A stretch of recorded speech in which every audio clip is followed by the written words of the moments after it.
Hi, everybody. Good afternoon. It's November 18th. Welcome. It's not only Conversation with Calvin, We the Species, which is only a vehicle to introduce the second panel for the climate optimists.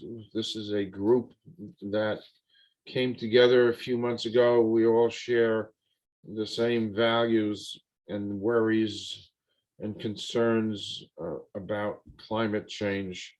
And we decided to do this second panel, which is called Why Fiction Matters for Teaching Climate Change. And each one of our panelists is notable and reputable and accomplished and has written climate works of fiction. And this is life, and my own feeling about this. There may be millions of groups out there that talk about climate change, and there are millions of groups and millions of environmental defense funds, and it goes on and on and on. My own personal feeling is when there are billions with a B groups like this, then maybe we've reached where we need to be. So until such time, what we're doing is valuable and needed in spreading the word. And this is a very illustrious panel. And at the end, we'll open it up for off-topic questions. But these questions have been carefully submitted and thought about by, like I said, a very illustrious panel. And I'm honored to be moderating this. So the best way to begin is for each one of you to just do a quick bio, and please do hold up your works of fiction so folks can see it. And Alan Hess, please begin. Thanks, Calvin. Hi, everybody. My name's Alan J. Hesse. I'm a conservation biologist and also an author illustrator of educational graphic novels for middle grade readership about climate change. That's become my main focus, really, in terms of writing, and it's going to remain my main focus because I don't believe that the need for climate education is ever going to run out. I think we need it more and more, and I find tremendous satisfaction in creating, fiction stories that are fun to read, humorous, but also carry a message. And so I've created a character, Captain Polo the polar bear, and he is present online and in these books and all kinds of associated books. Thank you, Calvin. And yeah, that's where I'm at right now. Perfect. Grace Agnew. Hi, so I'm Grace Agnew, and currently I'm a librarian at Rutgers University. I'm also a data scientist, and I've worked with scientists for over 30 years that are studying the conditions of the world, of the planet. And so I've been a person who has understood and, been concerned about climate change for a very long time. My main concern about climate change is that it was very hard to envision how people like me were actually going to deal with it. So my book, Sanctuary, actually places some very ordinary people in the extraordinary circumstance of what a climate change world will look like in 2050. And I invite you to come along with Miranda and her 16-year-old son, Alex, for a very thrilling climate change ride. Barbara Newman. Good afternoon. I come from a very different place, New York City. I was in the world of advertising. I was a creative director telling 30-second stories that didn't resonate after a certain point. And I then became a documentary filmmaker. So I've been all over the country, all over the world, but mostly the United States, where I fell in love with the natural world in a way that I hadn't known it before. And that really propelled me to write this book, The Dreamcatcher Codes, which is a very spiritual book about four girls who come together from the four directions. They find the strength within them to find the codes of nature, which have been stolen by a giant raven, so that the world can heal itself. Thank you, Barbara. JL Torres. My name is JL Torres. I'm a retired professor. I taught at the university level for 40 years, mostly English, creative writing also.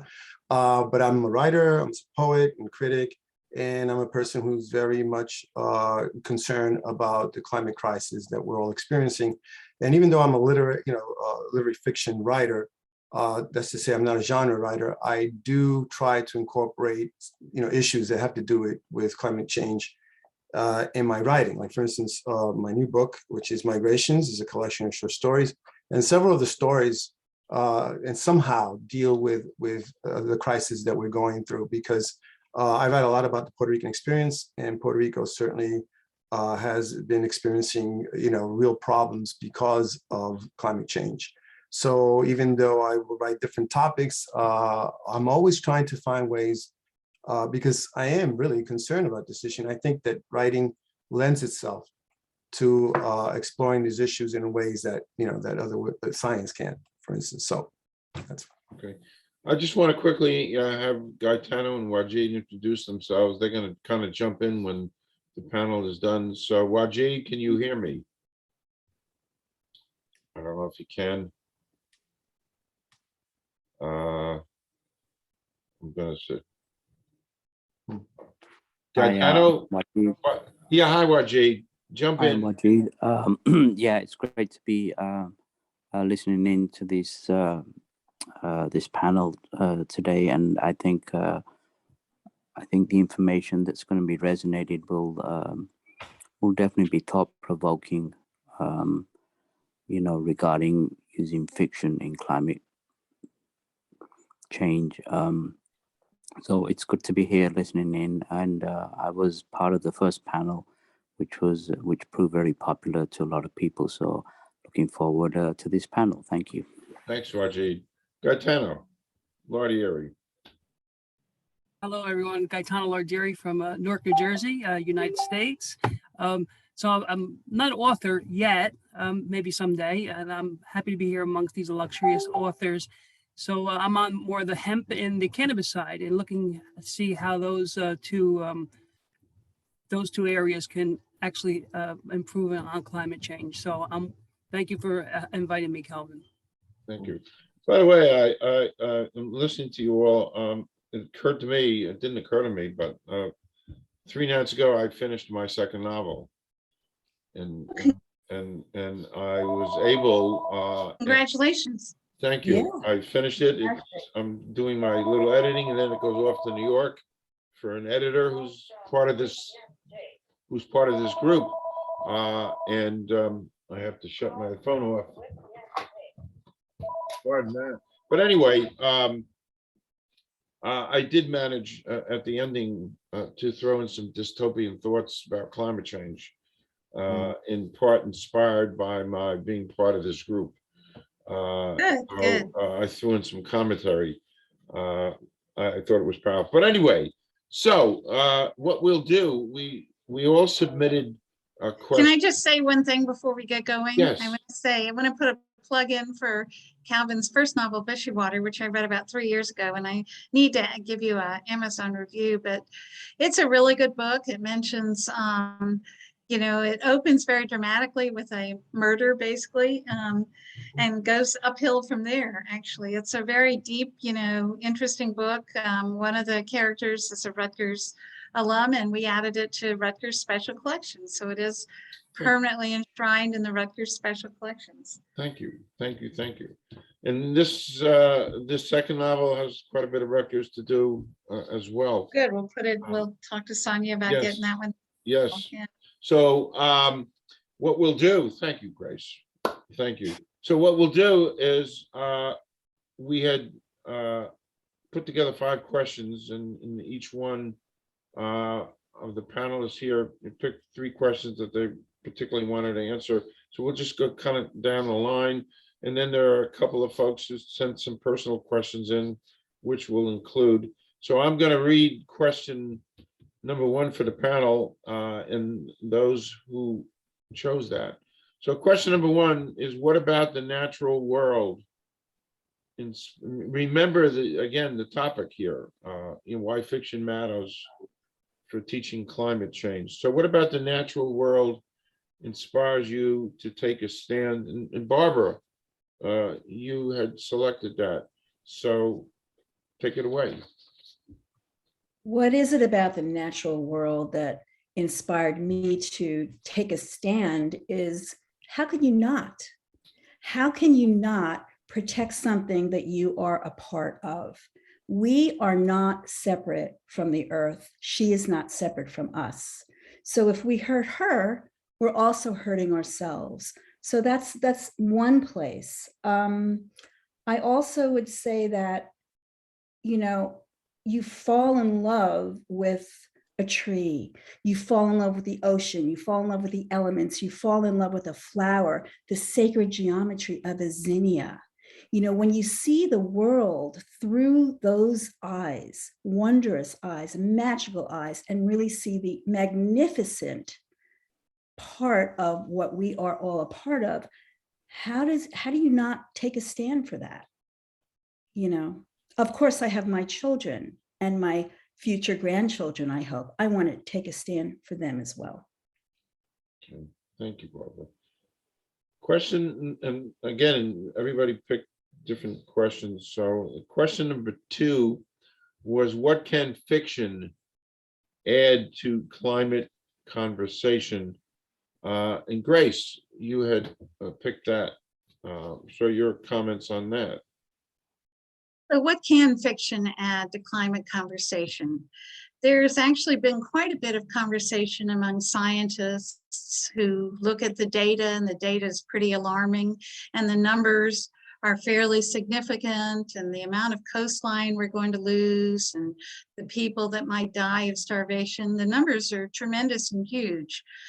And then we have politicians, and we have politicians looking at it from the perspective of, how much harm will this do to my country? How seriously should I take it? But what's missing from those conversations is there's nobody really looking at it from the point of view of the individual in those conversations. There's no one saying, what will life be like for an average person in 2050 when the world has been pretty much impacted fairly significantly from climate change, when we're dealing with flooding, we're dealing with deserts, we're dealing with loss of the fuels that have sustained us all these years. People need those personal stories to help them decide what to do about climate change today, how to prepare for climate change for tomorrow. So I think what fiction adds is fiction adds the story. It adds that human element that says, this is what it might look like, and this is how you might react. And based on what you see, what would you do differently today? Okay. Heavy stuff. It's all heavy. Question number 3 is, can fiction fulfill what science cannot? And we're going to start off with Alan. Can fiction fulfill what science cannot? Well, Grace, you just said it. It's all about the story. People are passionate beings. Humans make decisions based on our emotions. We need to have an emotional connection with the subject in order to take a stand for it. So it's not about just knowledge. Knowledge is never enough. Science is fantastic at delivering knowledge, and it's necessary to shape policy. But the people, the actual behavior change, the things that we do in our lives come from our own decisions, and they are based on a lot more than just knowledge. So fiction provides that extra element of inspiration, of storytelling, and it also allows us to project what good looks like. Fiction is something we project in the future, and therefore we can look at that future and have something to aim for. And so, and of course, lastly, science tends to preach to those who are in the know, who are already in the circle, whereas fiction enables to reach a much broader audience. And when we're talking about something as existentially threatening as climate change, We need everyone to be engaged. It's not only those who attend the climate talks or the scientists, it's everybody. So that's what fiction provides. It's a great tool for widening that audience and getting people emotionally involved. Okay, I'm just going around the circle here. Grace, jump in. Well, to add to what Alan has already, said, think about what fiction is really and how it differs from other things you do, like watching TV or reading a scientific report. Fiction is a collaboration. It's a collaboration between the author and the reader. You, the reader, have to clothe people in what they look like, what you think they sound like. You're going along with them for the ride, but you're also participating. It's much more of a participant sport than television watching or going to a movie. So what fiction does is it lets people participate in something before it's actually here. And that's actually important on two levels. It's important because, as Alan said, to really engage people, their emotions have to be engaged. And when you're participating in something, your emotions are engaged. Suddenly climate change is very real. It's something that you're also dealing with, and not just the characters in the book. The other thing is that our imaginations are very fertile. What's going to save us as a species is how flexible and imaginative we are. We're the only species that can really imagine the future. However, our imagination is often outstrips what reality will actually be. If you think about COVID, we were all afraid when a massive epidemic happened, people would be shooting each other dead in the street, that zombies would be erupting on the landscape. Instead, we were basically going from store to store looking for toilet paper and chilling with Netflix. So what we imagine is always worse than the reality. So presenting a reality to people that they can actually wrap their arms around actually gives people a chance to really think about and confront climate change in a very real way from the comfort of their armchair, their bed, or wherever their preferred reading spot is. Okay. JL. Well, to me, it's quite simple. Science gives us the facts, and narrative storytelling puts it all in a way that people can understand better. And so I think that fiction, to me, really, what I'm talking about is storytelling, because human beings are storytellers. That's what we are. We're the only species that does that. We consume stories. You can get somebody to understand something much faster and better and more effectively through a story than you can through all the science. I mean, I always use the example of black hole, which is a metaphor. There's explanations that are scientific. I mean, equations and all kinds of things that help, astrophysicists come to the realization that there is something called a black hole. You could give all that facts to people and it will just go over their heads. But if you tell them a black hole, automatically they see it, you see? And that to me is the power of language. You couldn't have science without language. And language also is what makes stories. And stories, we are storytelling animals. I had a professor once that said that we should be called, instead of Homo sapiens, we should be called Homo narrans. The man who writes stories and narrates, because we do. And there's something ideological about stories. They're just not, you read them, you understand, or you view them even more. Sometimes I think that we write books, but directors can probably have more impact with their stories using that medium. I always think of the China Syndrome. Maybe some people don't remember that film that really made people really sit back and think about nuclear, energy and the dangers of it. And throughout our history, a lot of our books have had a common sense, started the revolution. Harriet Beecher Stowe's Uncle Tom's Cabin was a very important book in trying to stop, slavery. So we have a role to play. Literature has a role to play. Narrative storytelling has a role to play, even as science. And the thing is, for us who are interested in incorporating this science, is how do we do it in a way that we can tell good stories and people can automatically get it. Go ahead, Barbara. You wanted to add something? Yeah, I do. I want to add to that. I mean, because what came to mind, thank you for your thoughts. We've been telling stories since we've come to this earth. The indigenous story, I mean, they told stories through the cosmos and through the stars and through the waters, and they painted stories on caves, pictures and with plants. So we are storytellers, and that was our form of communication.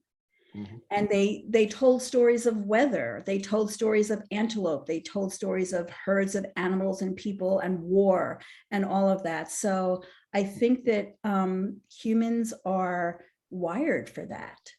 I really do. It's interesting. JL brought up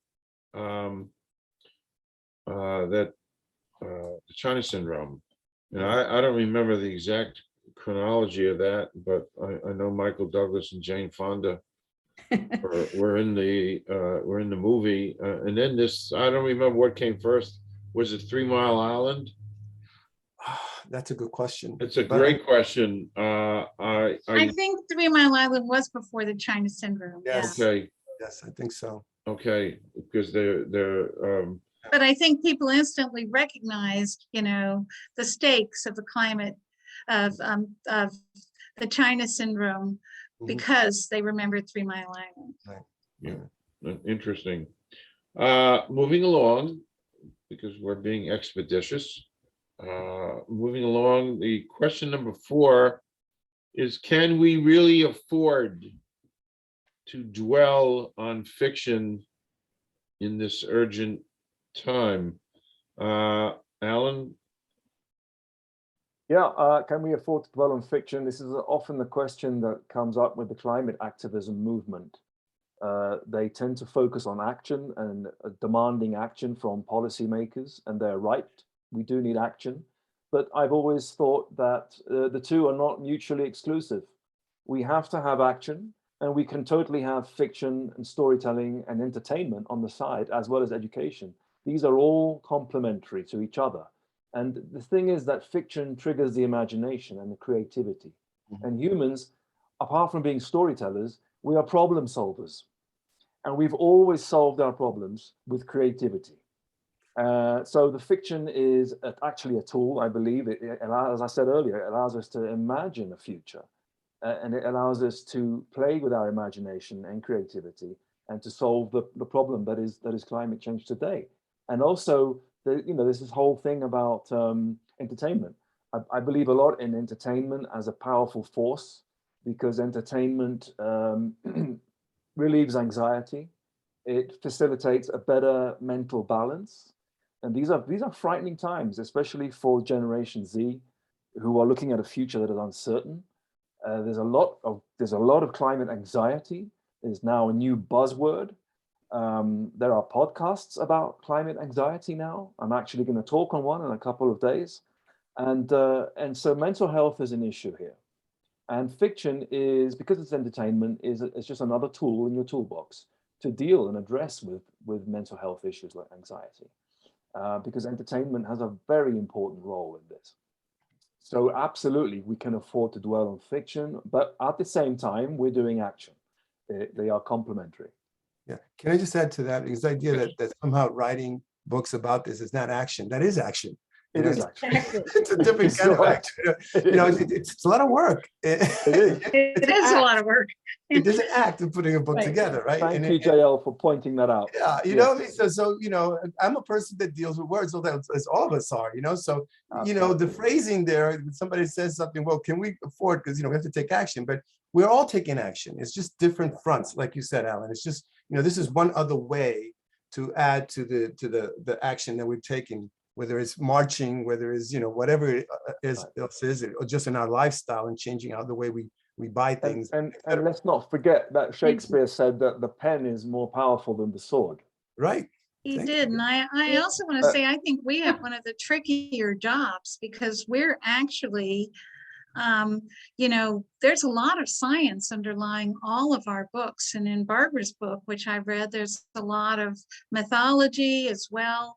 So there's tremendous research underlying this fiction. So in some ways, we had two jobs. We had to balance, the amount of science that we wanted to include which is, you know, really as much as you might find in a scientific text or in a book of mythology. We had to balance that with still telling an entertaining and engaging story that would really grip the reader.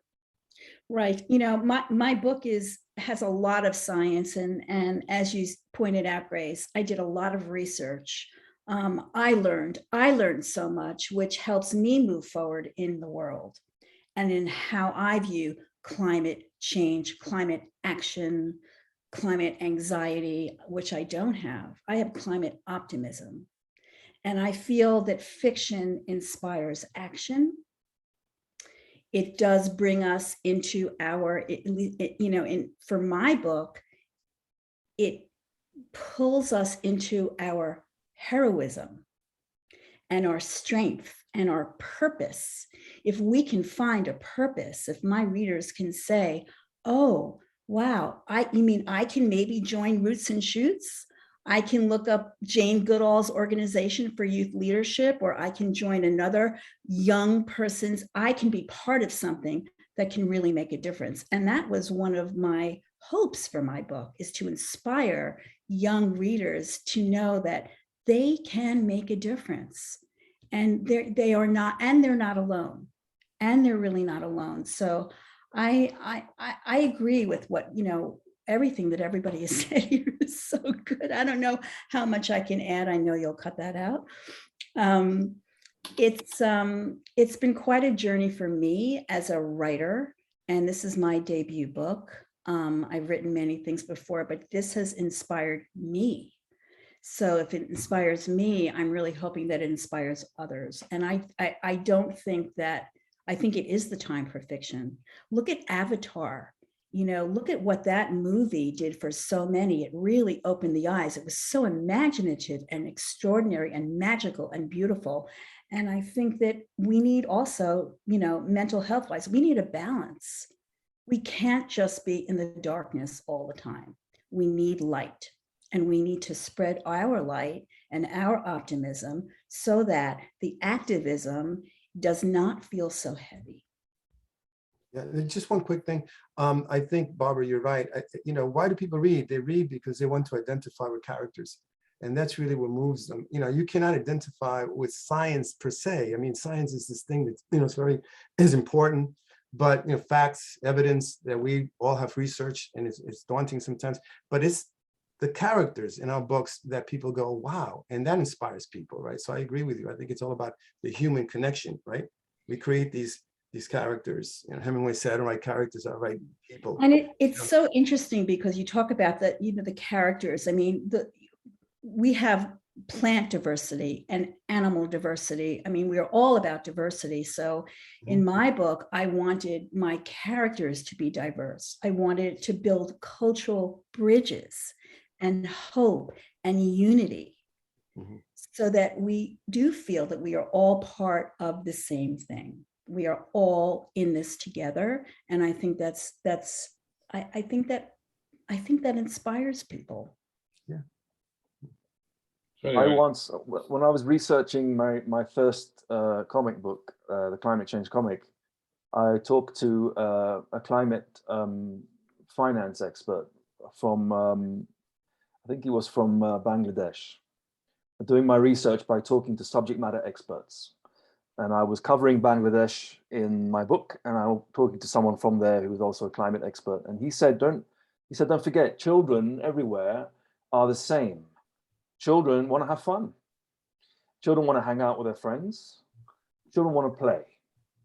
And there are children who are in London schools who have families from Bangladesh. And it'd be really great if in your book you made allusion to the fact that we're all one global family. You know, going to your point, Barbara.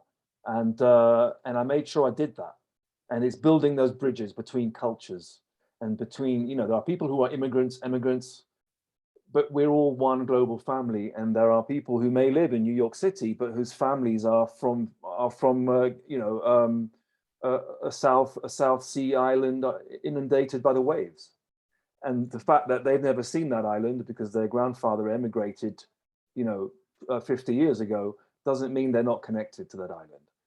And so it's important in our fiction that we bring out these relationships, geographic, cultural, interpersonal, it's all about bringing that connectivity.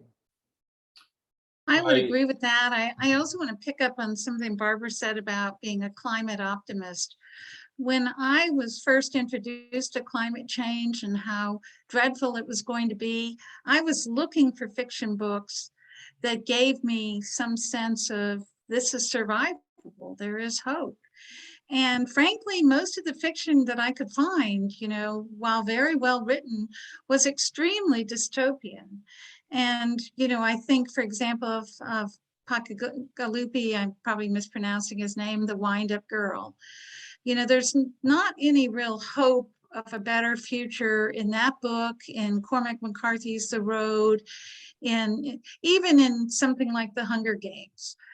And I think that served a purpose at a time when climate change still seemed kind of not real, sort of like zombies or vampires, scary, but not something you ever really expected to confront.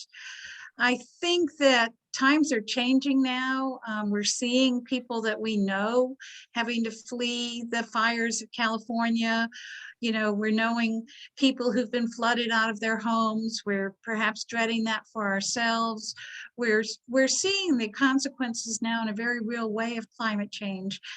And personally, my appetite for dystopia, which was never actually all that big, is pretty small now. I actually really need fiction to show me a way forward. And I think that's kind of critical, for this, the 20th century where we find ourselves, the first quarter of the 21st century. I think it's important for fiction to do that now. I think it's important that we're a light that's lighting the way for people of all ages, from children up to adults, because I think people are desperately looking for that light right now. Just to take a theme, last week, I interviewed two young women in Lebanon, one North Lebanon, one South Lebanon, and they're experiencing things we can't even comprehend, like having 1 to 2 hours of power a day. And my reason for chatting with them was twofold, and you all have said that theme. One, the diversity, and we're one, and as I said to them on air, I'm here in Lebanon, even though I'm in New Jersey, because two things taught me the lesson that we are one species, more so now than ever before in human history. We have a pandemic, and there isn't a place on this good earth, including Antarctica, that's immune from the pandemic. And number two, we have climate change. And if we all don't work together quickly, there isn't a place on this earth that won't be impacted catastrophically about climate change. But anyway, I took those two items and to make me seek out diversity from people all over the world to chat and to learn. And it's part of the theme. And climate change is a theme in everything I do. It's been a theme governing my life for a long time. I've been aware of it. We'll talk.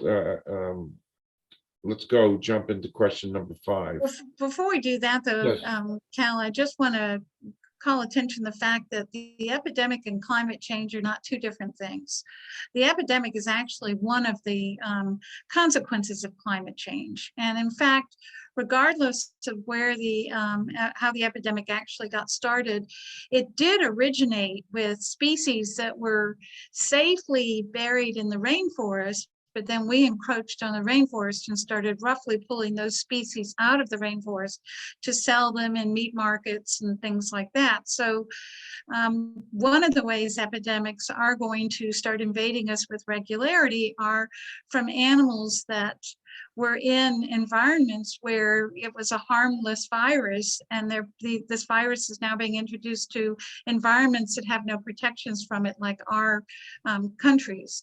The other is that as we see the permafrost melt, it's going to expose a lot of dormant viruses. Viruses can live a very long time. So there's actually an epidemic in my book, and I think, COVID-19 is just the start. We're going to run through many, many numbers of COVID over the next 20 or 30 years. I agree. And, the tick population, which had just been in Connecticut for a very long time, has exploded, and it's all over. And I live in Massachusetts, and it's very, very difficult to go outside without really covering up. And I want my feet to touch the earth, but I'm afraid. I mean, I've had, three bites this year. I've been on antibiotics. I don't feel really good about that. But it's rampant. So like any epidemic, pandemic, the ground is doing some pretty crazy things. I just have to point out the name of this group is Climate Optimists. Okay. I just thought I'd. But I'm optimistic. Well, I we're know. actually pretty ingenious at dealing with pandemics. We just wish we didn't have to have quite so many. Yeah. And there is an by the way, there really is an optimistical optimist. An optimistical optimist, which I like to call myself. That's me. That's me. That's this book, really, honestly. I mean, it's To be an all optimistical about optimist, to look on the good side of good things. And I've been calling myself that for a long, long time. But Colin, we could be an optimist, but we have to be realists. Yeah. Right. The realistic optimist. Yeah. And the only thing about what I'm fascinated is about the pandemic is just how quickly, polio took 20 years to come up with a vaccine, and this took a year, because we have the technology and the brain thought to come up with that and to keep reinventing. Anyway, to be continued. Question 5.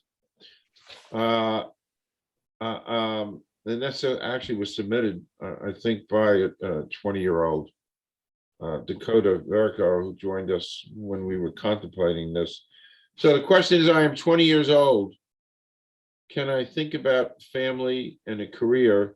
Is there hope for us? Going down a list, Grace, that was, you can start with that. Okay, well, I work in a university, and I work with a lot of 20-year-olds, and I see that their fear and their sorrow is never far from the surface. I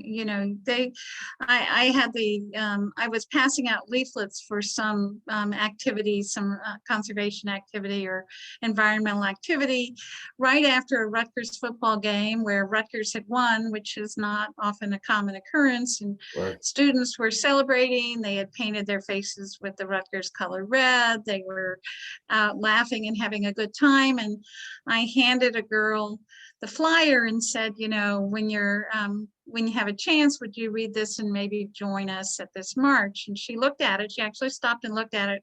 Rutgers students are invariably always polite. And she said, why are you doing this? And I said, I had the future I wanted. I was able to go for a job where I wanted to go.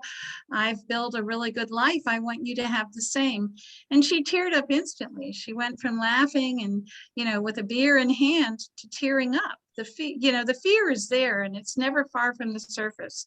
And what I want to say to Gen Z is, just like other scientists that study climate change, I'm betting on you guys. We are the smartest, most flexible, most imaginative species that ever existed. And we adapt, we adapt fairly readily. What I do want to say is your future is not going to look like your parents' future looked. And you may not be in a brick and mortar house, and you may actually be in flexible, collapsible housing that you can move from place to place as you need to, you're probably going to be a lot more tied to the environment than we've been. We were able to successfully shut the environment out as we lived in our climate controlled houses and rode in our climate controlled cars to our climate controlled jobs. You may not have that, but what you may have, and you probably will have, is you'll have a lot more of a community, because climate change is not something you can address on your own. For your own survival, you're going to be a lot more communally based than I've been. You're going to be a lot more attuned with nature. You're going to be paying attention to nature's rhythms more than my generation has had to do. You're going to be possibly, having to move several times in your lifetime, but it's not going to be a bad life. It's just going to be a different life. So yes, you have a future, but to have that future, what I would say to you is be flexible and be open and be aware. Pay attention to what's changing in the planet and in your local environment. Be prepared to live a life that's a lot more adventurous and a lot more flexible and maybe a lot less grounded in a single place and a single time than mine has been. But, there's nothing at all wrong with that. My life is very different than my great-grandparents' life was, and your life is going to be very different from mine. But I think it's going to be a life with a lot of meaning and purpose, because you're facing, and you are the generation that's really going to tackle the existential crisis of any lifetime. And in some ways, I kind of envy you. Thank you. Barbara. Grace, that was really well put. And envy, it's true. I believe that youth do have a future. I think they will be asked to not give up certain, when you give something up, you can get something else that might be even better. And I think that's, Grace, what you were alluding to. You will be living differently, and that is not a bad thing. You will live in community. You will intergenerationally. I mean, it's very interesting what has happened over the years. I mean, I remember my great-great-grandparents lived with their parents and their siblings and their sisters and brothers. I mean, family, it was a very different family structure. And I think that we have an opportunity to go back to a more basic way of living, where we farm for our own food, we grow our own food, we grow our vegetables, it's an opportunity. And I think a lot of young people, I know I have a daughter, she's 30, she lives in LA. Right now, she loves LA, but she's also talking about, I think I'm going to live in a commune. I think I might need to have a yurt. Do I want to have a child? Probably. Kids are not going to, they're not going to stop having babies. And what happens is, with new life comes new hope and new opportunity. And a tree dies, a tree is born. And I'm looking at your background, Grace, and I'm seeing that really dry desert and that cracked earth. And I know there are times when I walk through New York City and I see a branch, a tree, new growth coming up out of the concrete. So against the odds, there is new growth. And I think we're headed for a new time. And I think it is an exciting time, but I think we have to change. We have to change our ways of living. We have to, like, I know that, I talked about Lego earlier. Lego is starting to make their toys out of hemp. Hemp can be brilliant. Tires, all kinds of things can be made out of new materials. That's right, new materials. We are printing in 3D. So there are so many, there will be a lot of innovation, imagination, innovation. And I think that the young people are ready to step up. And I'm sorry for what we did. I have to say that.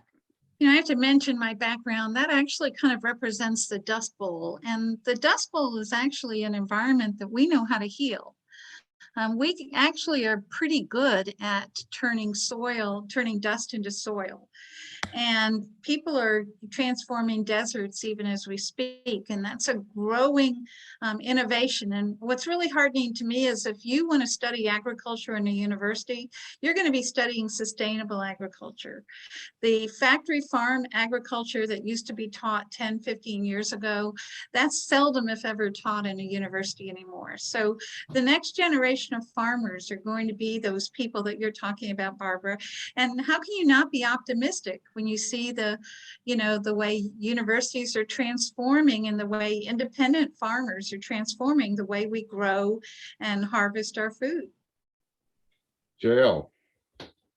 Yeah, I mean, I think Grace and Barbara said it pretty well. All I can add is that what I would say to young people, and I've been teaching the younger generation these last 10 years or so, is that, yeah, there is hope. That's the hopeful answer to that question. But hope alone isn't enough. I mean, the times will change, but the biological imperative of human beings, like any species, is to survive. And I think we've done a pretty good job of that as a human species. We've messed up a lot of things, but at the same time, we've done a lot of great things. You mentioned earlier, Calvin, how we could, find or make a vaccine in such a short time. And that's just, the technology is out there. In fact, I would say, and those of you probably know more about this than I do, that there's already solutions. Scientists have said, this is what you got to do. If you do this, we can get through this. The reason why things are not happening fast enough is because the people who are leaders and politicians and governments are not following through on those suggestions. So the hope is there. Is the will there, I think, is the real question, and that the younger generation need to do it because they have more energy. They have a little bit more time than we do. We'll help you all out. I think that this group definitely is indicative of that, but the younger people really are going to get the onus of this. But I have faith in them because, like any other group, in fact, this group more, because one thing I find about the IGN generation is they have so much more compassion than certainly baby boomers did. They have a understanding of this issue, definitely, visceral. Great deal of empathy. They do, and they're very empathetic. So I have a lot of faith in young people. I think it's just for everyone to just have the will, and I think they will be better. And one more, that's so true. I mean, empathy and will and hope and desire and the technology. I mean, it's all there. It's all there. One thing I want to say, and I don't know, this is where a little bit of my magical thinking comes through. Sometimes I have this magical thinking, you call it climate optimisticism, Calvin. I really believe that the earth knows how to heal herself. Yes. We as humanity have lost our way. If we heal ourselves from greed and desire and wanting things that we don't really need, the earth is going to be fine. She knows what to do. And what is heartening is that with the sustainability movement, what we're seeing is people that are actually working with the earth's processes. So the earth, you're absolutely right, Barbara, the earth left alone. If you I read a really interesting book called Welcome to Sunny Chernobyl, which was one of those danger travelogue books about visiting Chernobyl. And the amount of birdsong was just unbelievable because humans are no longer there. So if we leave the planet alone, the planet heals pretty quickly. However, we're smart enough that if we understand how the earth is healing itself, we can actually accelerate that and aid that. And we are doing it. We are transforming deserts into lush, forest garden oases. So if we actually work with the earth, we actually accelerate that process, just as we, unfortunately in the past and currently are accelerating the processes of destruction. We can apply that same ingenuity and that same, imagination and understanding to actually accelerating the healing. So while it may be too late, and it is too late to really prevent climate change, it is never too late to mitigate it and even to accelerate that mitigation. Okay, now I just want to kind of open the floor up, get GAETANO involved. Just a couple of off-topic questions. Just we discussed some of this, but starting with Guytano, who fed me about 20. He's been feeding me at least 20 topics a day for the last several months to digest, and I sent some of those topics and links to you all. But your impressions, starting with Gaetano, on COP26 that has concluded. We can't hear you. You're me now? muted. Yeah. Can you hear me? Can you hear me now? Yes. Yes. Yeah. So I actually have a couple of comments on the discussion today. Actually, very timely. Here I am sitting in Newark, New Jersey, in the U.S., and I don't know if you can hear the noise above me. They're literally replacing my roof, 10,000 square foot roof, because of the climate change in New Jersey. We've had flooding, we've had tornadoes, which are unheard of. So the weather pattern is just actually directly affected my life. So if you hear the banging and the hammering, they're literally replacing my roof.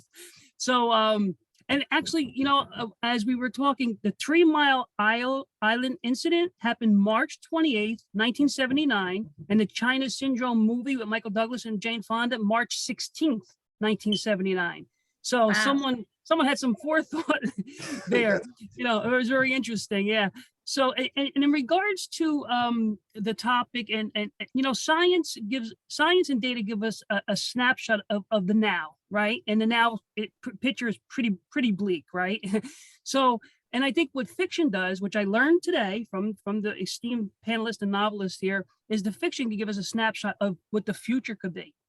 Okay, and it could be bad or it could be good, but the fiction can help us be like our group's name, Optimists. So I think that's where fiction can come in too. So I learned that today, and I appreciate that from the authors. And I think things like hemp and hempcrete, and making straw from hemp, and planes from hemp, and cars from hemp, and so on, with the carbon neutral structures, that would be a future thing to keep an eye on. And also this space called synthetic biology, where you actually use bacteria and yeast and so on to produce other products. Keep a watch on that space as well. So I thank all the panelists and novelists here. I've learned a lot today, and I appreciate the group, and I appreciate the discussion. Thank you. Thank you. I know Alan and Jay, I'll have to kind of scoot. So if you have any comments before you guys have to scoot on COP26 in a sentence or two. Sure, COP26. You know, it was a big event because it follows on from a series of lesser events. The last significant COP was the one in Paris in 2015, COP21, which was very significant because for the first time, 197 countries decided on one thing. They would pledge what they call nationally determined contributions. They would pledge how they would reduce their emissions to reach a 2-degree Celsius target, which later very quickly became apparent is not enough. We have to get to 1.5 degrees. And Glasgow kind of like kept that alive, only just from what I've been reading. But the point is, it is alive. Like there is still that pledge to 1.5, and we must celebrate that. One must look at the COPs not as single events, but as an unfolding panorama over a longer time scale. And so I'm quite optimistic about the COP26. I know that not all expectations were met. They never are. How can you when you get so many people in the same room all talking at the same time? How can you get consensus? The fact that there's a big deal to end deforestation in the short term, there's the fact that for the very first time they had a Nature Day, that for the very first time they brought to the table the subject of the food systems and the role of nature-based solutions. All this is positive. And above all, the participation of the public in this COP26 has been absolutely unprecedented. The whole world, you know, going back to our original point about not being all about the science, but having fiction bring in other audiences. For the very first time, this COP really mobilized people from all backgrounds, all over the world, online events, cultural events, you name it. It was all there. And I see that as a very positive move. So I'm quite positive about it. JL. Yeah, well, I mean, first of all, the United States is back in it. So I think that's a huge, Now, yeah. we've lost 4 years, unfortunately.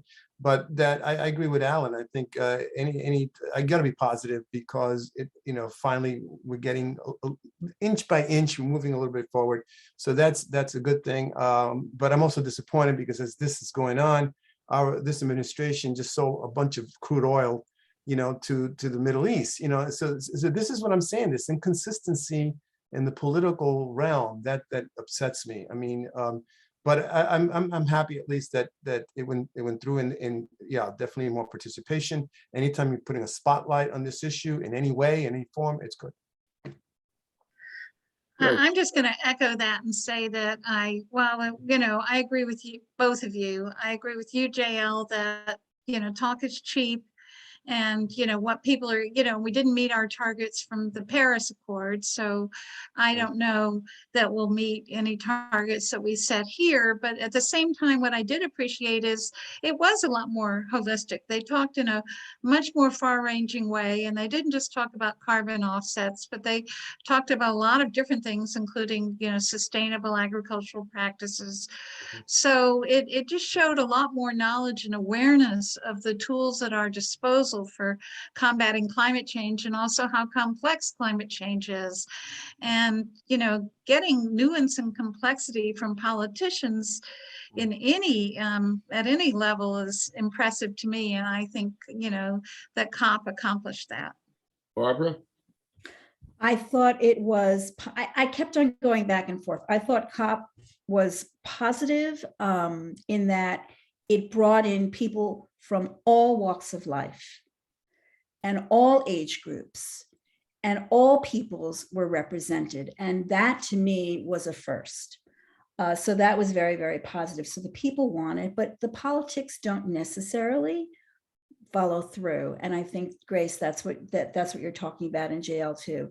But overall, I think the subject matter was broadened, which is super important. I think people are now looking at, artists come in and they're painting about it. They're painting about the farmings. Musicians are coming in, Rising Appalachia, for example. They are at all of these events and they are bringing in audiences that are young and having,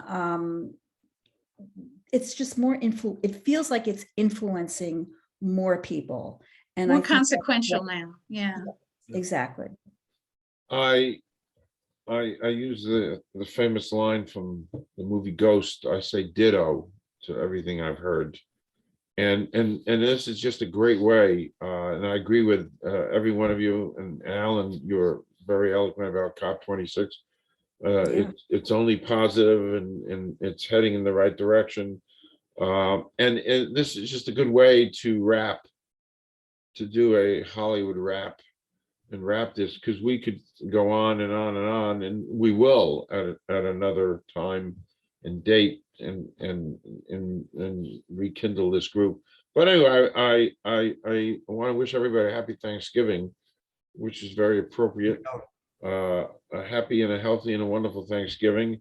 And I think maybe next time we do a lot more in-depth stuff about hemp, because that's a fascinating. Guytano is an expert on that, and we'll kind of reconvene shortly enough. And again, I cannot thank you enough.